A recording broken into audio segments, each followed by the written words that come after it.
The Bible says do things this way, and I was doing things this way. So I went to a dumpster, and I stood there, and I held the Bible and looked at the dumpster, and I said to myself, I'm either going to do what this says, or I'm going to throw it in the dumpster. Well, obviously I'm standing here, so I decided to do what it said. Well, it didn't get real easy, and I started to learn more and more things from it, you know, and my friends thinned out. And while we're on this friends topic, I can tell you right now, young and old alike, and I'm not trying to tell people what to do, but it's just the truth.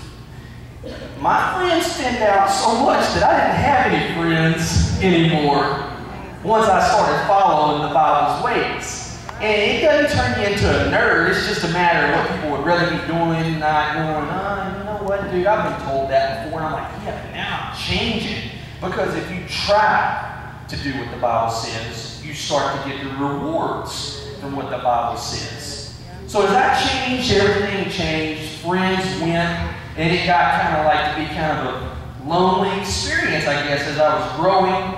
I changed everything. At one point, I never told this, by the way, this ought to interest somebody in here who's a music fan. I'm influenced by music. I mean, I'm sure everybody likes music, but I really like music.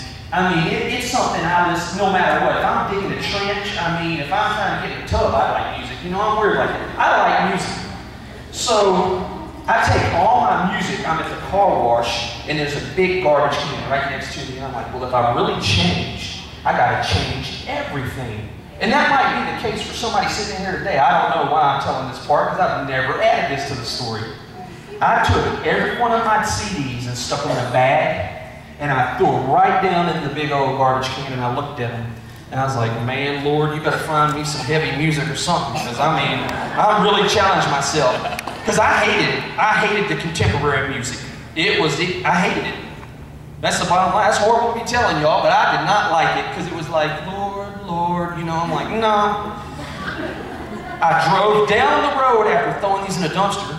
And Mike Fontenot's brother had some sons, right? His kids. One of them worked in the store, at the Christian store, and I was over there looking at music, and he could tell I didn't know what I was doing. And he came over and he goes, what are you trying to find? And I was like, man, you got like heavy metal or anything good, something good? And he was like, yeah, I do, and I got my own personal stuff here. So he plugged the headphones in, and instantly I was turned on to some music. Well, now, guess what?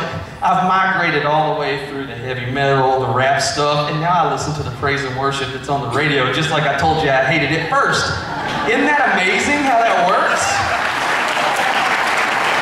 So